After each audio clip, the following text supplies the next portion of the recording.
இறந்து போன உறவினர்களோட ஆவி உங்க வீட்டில் இருப்பதற்கான 10 அறிகுறிகள்.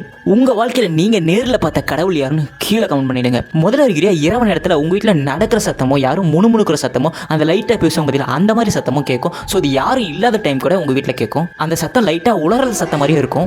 ரெண்டாவது, வீட்டுக்குள்ள நீங்க மட்டும் இருக்கும்போது உங்க ரூம்ல மட்டும் ஒரு விதமான குளிர் திடீர்னு வரும். சாதாரணமாக ரூம் சூடா இருந்தாலும் அது திடீர்னு குளிரான சூழ்நிலையை மாறிச்சுன்னா இறந்து போனவங்க யாரும் இருக்காங்கன்னு அர்த்தம். மூணாவது, உங்க பக்கத்தில் யாரும் இல்லைனாலும், உங்க உடம்பு சூடானாலும் இல்லை உங்க உடம்பு நடுக்கம் ஏற்பட்டாலும் உங்க பக்கத்தில் யாரும் இருக்காங்க, ஏதோ ஆன்மா இருக்குன்னு அர்த்தம்.